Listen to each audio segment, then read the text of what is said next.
கர்த்தருடைய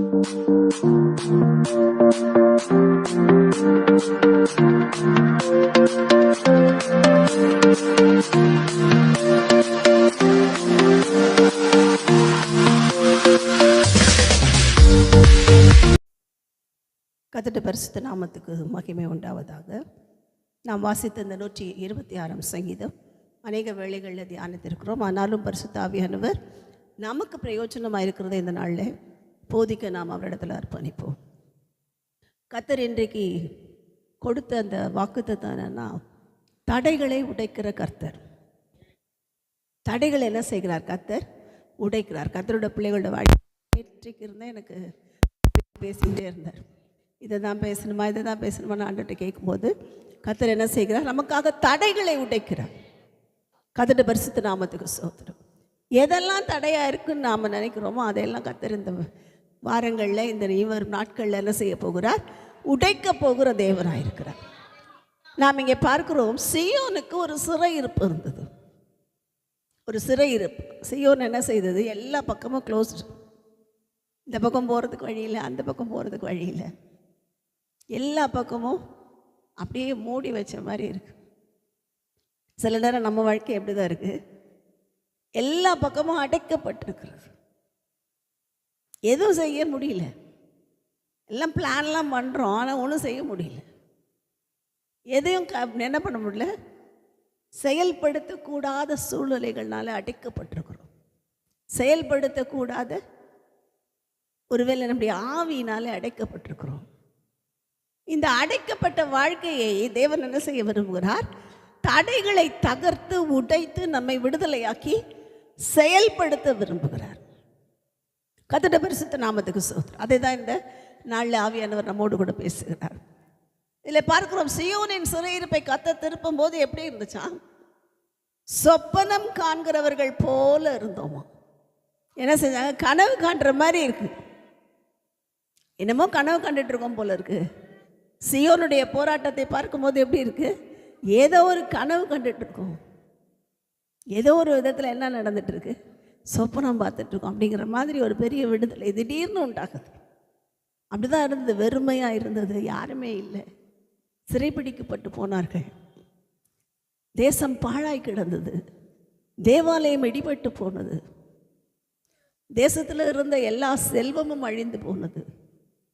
பாலும் தேனும் ஓடுகிற தேசம் ஒன்றுமில்லாமல் பாலைவனமாக்கப்பட்டு போனது. திரும்பவுமாய் ஒரு மனிதனுடைய கீழ்ப்படிதல் பாலைவனத்தை என்ன செய்யும்? சோலைவனமாய் மாற்றும். ஆனால் ஜனங்களுடைய கீழ்ப்படியாமல் என்ன செய்ய முடியும்? அதே சோலைவனத்தை என்னவா மாற்ற முடியும்? பாலைவனமாக்கவும் முடியும்.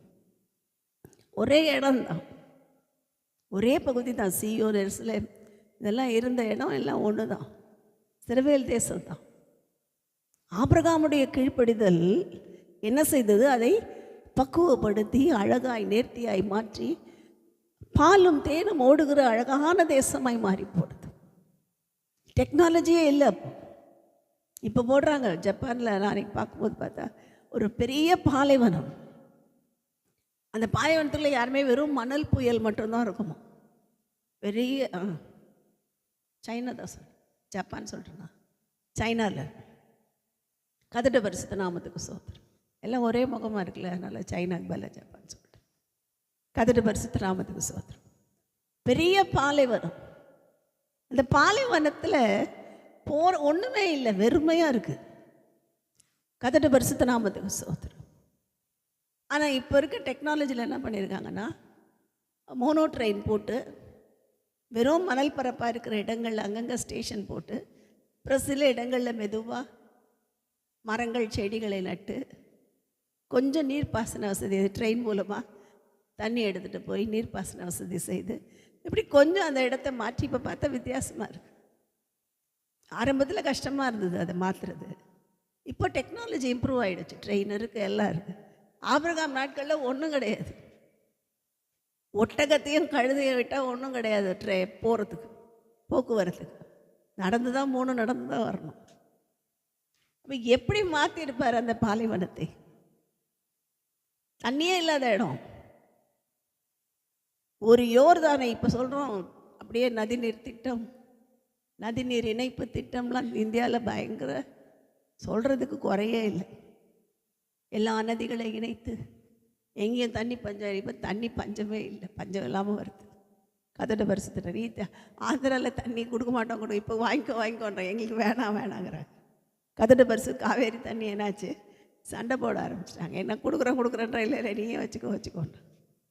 கதட பரிசுத்த நாமத்துக்கு சோதரம். அந்த அளவுக்கு மோசமாயிருச்சு. அப்போ இன்றைக்கி இருக்கிற டெக்னாலஜியில் 1000 காரியங்கள் செய்யலாம். அன்றைக்கு ஒரு டெக்னாலஜி இல்லாமல் தேவன் ஒரு தனி மனிதனுடைய விசுவாசத்தையும் தனி மனிதனுடைய கீழ்ப்படுதலையும் கொண்டு அவனுக்கு என்ன செய்தார்? பாலைவனத்தை சோலைவனமாக்கி கொடுத்தார். கொடுக்கப்பட்ட அந்த பாலைவனத்தை யார் தான் மாற்றினது? திரும்ப சோலைவனமாக மாற்றினது. அந்த சோலைவனத்தை யார் திரும்ப பாலைவனமாக மாற்றினது? ஆபிரகாமின் சந்ததியார். அதுக்கு ஒரே காரணம் என்னென்னா விக்கிரக ஆராதனை. விக்கிரக ஆராதனை என்ன செய்கிறது? சோலைவனத்தையே பாலைவனமாக மாற்றிடுது. எவ்வளோ செழிப்பாக இருந்தாலும் அப்படியே வெந்து கருகி தீந்து போகிற ஒரு இடமாய் மாறி போகிறது.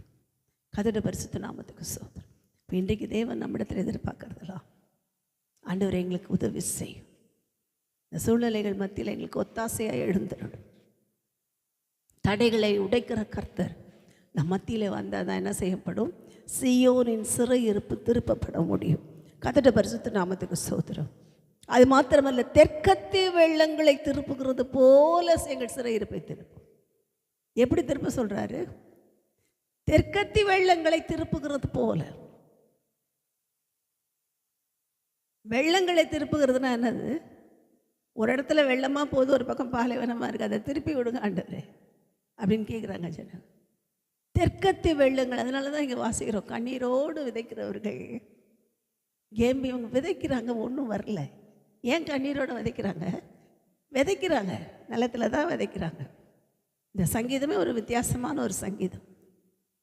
விதைத்து கொண்டே இருக்கிறார்கள் எடுத்த விதைகளை, ஆனால் பலனே இல்லை. அதனால எப்படி விதைக்கிறாங்களாம்? கண்ணீரோடு ஐயோ ஒன்றும் கிடைக்க மாட்டேங்குது. அட்லீஸ்ட் போட்டதில் 30 தேருமானா தேர மாட்டேங்குது. ஒன்று 30, ஒன்று 60, ஒன்று 100 பலன் கொடுக்கணும். 30 தேர மாட்டேங்குது. இன்னைக்கு இருக்கிற ஊழியம் இப்படி தான் நடந்துட்டு இருக்கு. விதை என்னமோ நிறைய போடுறாங்க, எங்கே பார்த்தாலும் மெசேஜ், எங்கே பார்த்தாலும் ஆராதனைகள், எங்கே பார்த்தாலும் பாடல்கள்.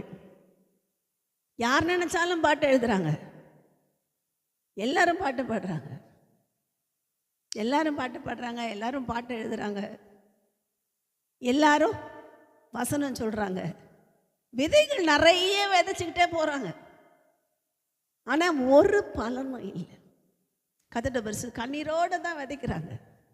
கர்த்தருடைய பிள்ளைகள் விதைக்கிறது எப்படி விதைப்பாங்களாம்? ஆண்டவரே பலனே இல்லையேப்பா, இவ்வளோ சத்தியம் சொல்கிறோம், பலன் இல்லை ஆண்டவரே. ஆலிஸ் ஆண்டி சபையில் அப்படி தான் ஆடுவாங்க.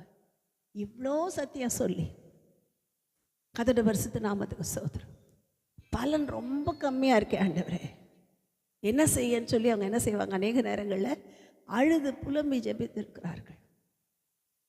அநேக இடங்களில் இப்படி தான் நடக்குது. பெரிய கூட்டம், விதைகள் விதைக்கப்படுகிறது, ஆனால் எல்லாமே முள்ளு மேலே விழுந்ததா போயிடுது, வழியருகே விழுந்ததா போயிடுது. கதட பரிசுத்த நாமத்துக்கு சோதரம். கற்பாறையின் மேலே போய் விழுந்துருது. கதட பரிசுத்த நாமத்துக்கு சோதரம்.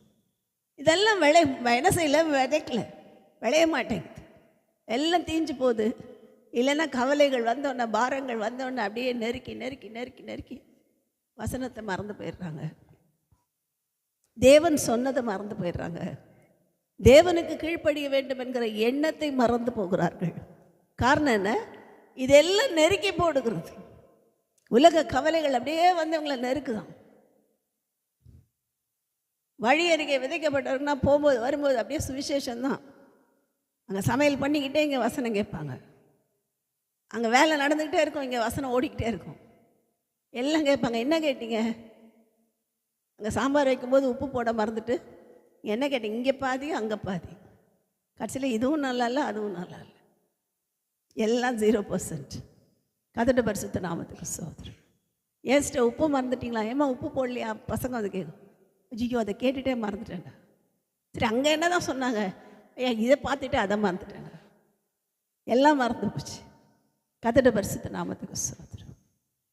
இப்போ விதைக்கப்படுகிற வசனங்கள் பலன் கொடுக்க தேவ பிள்ளைகளாகிய நாம தான் நம்ம இருதயத்தை பக்குவப்படுத்த வேண்டும். கதட்ட பரிசுத்த நாமத்துக்கு. உங்கள் மனதின் அறைகளை கட்டி கொள்ளுங்கள் போன வாரம் படித்தோம். நம்ம நிறைய படிச்சுட்டே வரோம். பழைய வருஷத்துலேருந்து நிறைய காரியம் படிச்சுட்டு வரோம். என்னெல்லாம் பண்ணணும்? கண்களுக்கு என்ன போடணும்னு பார்த்தோம். கண்ணாடி போடணும்னு பார்த்தோம். என்ன போடணும்? கண்ணாடி போடணும்னு பார்த்தோம். நம்ம வாய்க்கு என்ன வைக்கணும்னு பார்த்தோம். கடிவாளம் போடணும்னு பார்த்தோம். கதட்ட பரிசுத்த நாமத்துக்கு ஸ்தோத்திரம். மனது தெளிவாக இருக்க மனதுக்கு என்ன பண்ணணுமா? ஸ்க்ரீன் போடணும். மனதின் அறையை கட்டிக்கொள்ள வேண்டும் என்று ஆவியானவர் சொன்னார். இன்றைக்கி நம்ம இருதயத்தில் விதைக்கப்படுகிற விதைகள் பலன் கொடுக்கிறதுக்கு நாம் தான் நம்ம இருதயத்தை என்ன பண்ணணுமா? பக்குவப்படுத்த வேண்டும். இருதயத்தின் வாசல்களை காத்து கொள்ள வேண்டும். ஒரு வாட்ச்மேன் வைக்கணும். வேதம் சொல்லுகிறது. எங்கே நின்று தான் தட்டுறாரு ஆண்டவர்? இதோ ஒன்று இருதயத்தோட வாசப்படியில் நின்று தான் தட்டிக்கிட்டு இருக்காரு. நம்ம என்ன பண்ணோம்? நம்ம இருதயத்துக்கு ஒரு வாட்ச்மேன் வைக்கணும். அதுதான் வாசிக்கிறோம். இரவும் பகலும் காவல் காக்கிற ஜாமக்காரரை வைத்தோம். கதட்ட பரிசுத்த நாம. காவல் காக்கிற ஜாமக்காரர் வேண்டும். நமக்கு வச்சிருக்கிற ஜாமக்காரர் யாருன்னா, நமக்குள்ளே இருக்கிற மனதின் கண்கள், மனக்கண்கள். அதுதான் ஜாமக்காரர். பார்த்துட்டே இருக்கும் மனக்கண்கள். நம்ம என்ன பண்ணுறோம், எங்கே போகிறோம், என்ன பேசுகிறோம், என்ன செய்கிறோம், எங்கே உட்காடுறோம், எங்கே எழுந்திரிக்கிறோம், எல்லாத்தையும் யார் பார்த்துட்ருக்கிறது? ஒரு பக்கம் தேவன் பார்க்குறாரு. இந்த மனக்கண்கள் இருக்குல்ல, அது எதையுமே மறைக்க முடியாது. கதட்ட பரிசுத்த நாம. இது பேர் தான் ஜாமக்காரர். நைட் வாட்ச்மேன் பார்த்தீங்கன்னா அவர் உட்கார்ந்துருக்கதே தெரியாது. இருட்டில் உட்காந்துருப்பார். 2 கண்ணு மட்டும் தெரியும். காரணம் என்ன? அந்த 2 கண்ணும் பார்த்துக்கிட்டே இருக்கும். யாராவது திருடகிரடம் வந்துட போகிறான், யாராவது ஏமாத்திட போகிறாங்க, திருடிட்டு போயிட போகிறான்னு பார்த்துட்டு. அதே மாதிரி நம்ம இருதயத்தை காவல் காக்கிறதுக்கு ஒரு வாட்ச்மேன் போடுங்க. இந்த மனக்கண்களை என்ன செய்யுங்க? ரெடி பண்ணி செட் பண்ணி வைங்க இருதயத்துக்கு. அப்போ தான் யார் வர்றதுன்னு தெரியும். வர்றது சாத்தானா? ஒளியின் தூதனோட வேஷத்தை போட்டுட்டு வரானா? வர்றது கர்த்தரோட ஊழியக்காரனா? வர்றது இயேசு கிறிஸ்துவனுடைய வல்லமையா? இது புரியணும்னா மனக்கண்கள் எப்படி இருக்கணும்? தெளிவாக இருக்கும். பார்க்கும்போது கிளியராக தெரியணும். இல்லைன்னா பிரச்சனை. நான் எதையும் எடுக்கல, இங்கே வந்து நான் ஆவியானவர் பேசுகிறேன்னு சொல்லிட்டு போகிறேன். கர்த்தருடைய பரிசுத்த நாமத்துக்கு ஸ்தோத்திரம். மோசேயுடைய கண்களை குறித்து பார்க்கிறோம். அவருக்கு சகல சாஸ்திரங்களிலும் கற்றுத் தேர்ந்தவர் என்று பட்டம் கொடுத்துருந்தார். அப்பயே எவ்வளோ PhD வாங்கியிருப்பார் நினைக்கிறேன். மோசே படிப்புலையும் மற்ற வித்தைகளிலும் எல்லாவற்றிலும், வில் வித்தை, வாழ் வித்தை எல்லாத்துலேயும் வாங்கியிருப்பார். ஆக்சுவலாக சரித்திரத்தில் சொல்லப்பட்டிருக்கிறது, மோசே போட்டிருக்காருன்னா மீன்கள் நிறைய மீன்கள் ஓடிக்கொண்டிருக்குமா. மீன் எந்த பொசிஷனில் அதை வில்ல எடுத்து எய்ய வேண்டும் என்று கேட்டுட்டு அடிப்பார். ஆயிரக்கணக்கான மீன் இருக்கும். இவங்க சொல்றது மீன் அடிச்சு என்ன பண்ணுவாராம்? வீழ்த்துவார். அவ்வளவு தெரியும் மனிதன். நம்ம மனக்கண்ணு எப்படி இருக்கணும்? தெளிவா இருக்கணும். எந்த மீனுக்கு வசனம் சொன்னா கேட்கும், தெளிவா இருக்கு. சிலதுக்கு சொன்னா கேட்காது. அதுக்கு வில்ல எடுத்து அடிக்கணும், அடிச்சாதான் கேட்கும். கர்த்தருடைய பரிசுத்த நாமத்துக்கு ஸ்தோத்திரம். அதெல்லாம் இன்னும் வேற மாதிரி போயிடும். நான் போனேன்னா போயிடும். பரிசுத்த நாமத்துக்கு ஸ்தோத்திரம். வில்லுன்னா என்ன? வில்லுங்கிறது எப்படி அந்த மீனை வீழ்த்தும், அதெல்லாம் போனால் அது ஒரு பக்கம் போயிடும். என்ன பண்ணும்? யாருக்கு எப்படி சுவிசேஷம் சொல்லணும்? வியாதியில் இருக்கிறவங்களுக்கு போய் மரணத்தை பற்றி பேசக்கூடாது. நிறைய பேர் என்ன பண்ணுவாங்கன்னா, வியாதியில் இருக்க ஆளுக்கு, ஐயோ நீங்கள் செத்துருவீங்கன்னு பயப்படாதீங்க, உங்களுக்கு மரணமே வராது, இதையே ஒரு 10 தடவை சொன்னால் அந்த ஆள் செத்துருவோம். கர்த்தருடைய பரிசுத்த நாமத்துக்கு ஸ்தோத்திரம். அவங்ககிட்ட என்ன பேசணும்? நம்மெல்லாம் உயிரோடு இருக்க பிறந்தவர்கள். தேவன் ஜீவனை கொடுக்கிறார். ஜீவனை பேசுங்க. கர்த்தருடைய பரிசுத்த நாமத்துக்கு ஸ்தோத்திரம். அதனால தான் வசனத்தில் 2 இருக்கு, ஜீவ வசனம், சத்திய வசனம் என்று வேதத்தில் வாசிக்கிறோம். இந்த ஜீவ வசனத்தை சொல்லும்போது தான் அவர்களோட மனக்கண்கள் தெளிவாக்கப்படும். அந்த மீன் கீழே விழும். மோசே அம்பை எய்த போது எப்படி மீன் கிடைச்சதோ, நம்ம அம்பையும் போது நமக்கு ஒரு மீன் கிடைக்கும் சபைக்கு. கதட்டு உங்களை என்ன செய்வேன், மீன் பிடிக்கிறவங்கள மாற்றுவேன்னு சொன்னாரா, மனுஷரை பிடிக்கிறவங்கள மாற்றுவேன்னு சொன்னாரா? எல்லாரையும் மனுஷரை பிடிக்கிறவங்களா மாற்றுவேன்னு சொன்னார். நீங்கள் நம்மெல்லாம் மனுஷரை பிடிக்கணும்னா கரெக்டான அம்பு எடுக்கணும், கரெக்டாக எய்யணும், கரெக்டான ஸ்பீடில் எய்யணும். கதட்டு பரிசுத்த நாம் அந்த ஏற்ற காலத்தில் சொல்லப்பட்ட வார்த்தை பொன் தட்டில் வைக்கப்பட்ட வெள்ளித்தட்டில் வைக்கப்பட்ட பொற்பழங்களுக்கு சமம். ஏற்ற காலம், கரெக்டான காலம், டியூ டைம், ஏற்ற காலம் வந்துடும். அப்போ அந்த டைமில் நம்ம சொல்கிற வார்த்தை இருக்கே, அது என்ன செய்யுமா உங்களுக்கு, வெள்ளித்தட்டில் வைக்கப்பட்ட பொற்பழம் மாதிரி அவ்வளோ விலையேற பெற்றதாக இருக்கும். கதட்டு பரிசுத்த நாமத்துக்கு ஸ்தோத்திரம். அந்த விதை தான் பலன் கொடுக்கும். இந்த வெள்ளித்தட்டில் வச்சு இந்த பரிமாறுறோம் பார்த்தீங்களா, பொன் பழங்கள், இதுதான் என்ன செய்யும், பலன் கொடுக்கும். கதட்டு பரிசுத்த நாமத்துக்கு ஸ்தோத்திரம். எனக்கு தெரியல, வேற மாதிரி. கதட்டு பரிசுத்த நாமத்துக்கு ஸ்தோத்திரம். அப்ப தேவ ஆவியானவர் என்ன செய்கிறார், சரியான என்ன செய்ய வேண்டும், சத்தியத்தை சொல்ல, சரியான ஆளுக்கு சரியான நேரத்துல சரியான ஸ்பீட்ல சொல்லணும். கதட்டு பரிசுத்த நாமத்துக்கு ஸ்தோத்திரம். எலிசா ஒரு ராஜாவை பார்த்து சொல்லுகிறான், நீ அம்பை எய் அப்படிங்கிறான். நீ அம்பை எய்கிறான், அவன் ஸ்பீடு குறைஞ்சிருச்சு. அவன் திட்டுறான், அந்த தீர்க்கதரிசியை திட்டுகிறார். தீர்க்கதரிசியை வந்து ராஜாவை திட்டுறார். நீ ஸ்பீடா எழுதிருந்தா முற்றிலும் முறியடித்திருப்பாய், நீ உன் ஸ்பீடு குறைஞ்சிருச்சு, அதனால நீ முற்றும் முறியடிக்க மாட்ட, திரும்ப வருவான் அவன் அப்படின்ட்டார். எதிரி திரும்ப வருவான். வில்லு எய்யும் போது கூட ஸ்பீடு கரெக்டா இல்லைன்னா எதிரி திரும்ப வருவான். அதான் பிரச்சனை. கதட்டு பரிசுத்த நாமத்துக்கு ஸ்தோத்திரம். நம்ம வில்லுங்கிறது என்னன்னா நம்ம ஜெபம், நம்ம பண்ற ஜெபம் இருக்கே, இந்த ஜெபம் தான் வில்லு. ஒன்னொன்னும் எதிரிய குத்துகிற வீழ்த்துகிற வில்லு. இந்த வில்லு என்ன பண்ணும், நம்ம ஜெபிக்கிற ஜெபத்துல எதிரியை குத்தி எதிரியுடைய கரத்தில் இருக்கிற கொள்ளை பொருளா இருக்கிற ஆத்துமாக்களை விடுதலையாக்க வேண்டும். எதிரியை என்ன செய்யணும், காலி பண்ணணும், சத்துரு காலியாகணும். அதுக்கு என்ன பண்ணும், சரியான வெள்ளு சரியான நேரத்தில் எய்ய வேண்டும். அப்ப சரியானபடி ஜெபிக்க வேண்டும். கர்த்தருடைய பரிசுத்த நாமத்துக்கு ஸ்தோத்திரம். சில காரியங்களுக்காக இரவுல தான் ஜெபிக்கணும், சில காரியங்களுக்காக பகல்ல கூட ஜெபிக்கலாம். எப்ப சொல்றாங்க ஜெபம் பண்ணு, அமாவாசை அன்னைக்கு தான் ஜெபம் பண்ணுமா? இல்லை, நான் அடிக்கடி சொல்லுவேன், அமாவாசை அன்னைக்கும் ஜெபம் பண்ணுங்க, பௌர்ணமி அன்னைக்கும் ஜெபம் பண்ணுங்க, முதல் பிறை அன்னைக்கும் ஜெபம் பண்ணுங்க, 2ஆம் பிறை அன்னைக்கும் ஜெபம் பண்ணுங்க, 3ஆம் பிறை அன்னைக்கும் ஜெபம் பண்ணுங்க. என்ன வந்தாலும் ஜெபம் பண்ணுங்க. நமக்கு கொடுக்கப்பட்ட நேரம் எப்போ ஒரு கூட்டம் போடுகிறதோ அப்பெல்லாம் ஜெபம் பண்ணுங்க. கதட்டு பரிசுத்த நாமத்துக்கு. அப்போ அமாவாசை அன்னைக்கு ஏன் ஸ்பெஷலா ஜெபம்னா, அமாவாசை அன்று யூதர்களுடைய வழக்கப்படி மாதத்தின் முதல் நாள், அதனாலே அவர்கள் தேவாலயத்தில் போய் துதித்தார்கள். நாம் அதை நினைத்து என்ன செய்கிறோம், அமாவாசை மீட்டிங் அந்த இடத்துல செய்யப்படுகிற அசுத்த கிரியைகள் இந்த உலகத்தில் அந்த நாள் அவங்களுக்கு ரொம்ப இன்ட்ரெஸ்டிங் நாள். யார் விச் கிராஃப்ட் பண்ணுறவங்க ரொம்ப இன்ட்ரெஸ்டிங்கான நாள். அமாவாசை பௌர்ணமினா அப்போ தான் விகரசா செய்வாங்க. ஜெபிக்கும் போது அவர்களுடைய ஆவி என்ன செய்யப்படும், கட்டப்படும். ஜெபிக்கும் போது அவர்களோட செய்கைகள், அவர்களோட மந்திரங்கள், தந்திரங்கள் அபர்த்தமாக்கப்படும். வியாதியில் இருக்கிறவர்களை தேவன் எழுப்புவார். அது நடக்குதான் நடக்கலையா பார்த்து அன்னைக்கும் நாங்கள் பார்க்கணும், கண்ணார பார்க்கணும். அந்த மாதத்தில் நிறைய பேர், ஒரு அம்மா ஒருத்தவங்க சுகரில் கண்ணு ஃபுல்லாக க்ளோஸ் ஆகிடுச்சு. இந்த கண்ணு திறந்தா கூட திறக்கல, அப்படியே க்ளோஸ் ஆகிடுச்சு ஒரு கண். High sugar. அம்மா ஜெபம் பண்ணுமா, எப்படியாவது எனக்கு சுகர் நல்லா இந்த கண்ணு ப்ராப்ளம் சரியாகணுமா. அழுதாங்க. இனிமேல் ஒன்றும் செய்ய முடியாது டாக்டர் சொல்லிட்டாங்க, அதுவாக ஏதாவது ஆகலாமா அப்படின்ட்டாங்க. மாஸ்டர் ஜெபம் பண்ணாங்க, நாங்களும் ஜெபம் பண்ணோம். நல்லாயிடுச்சு.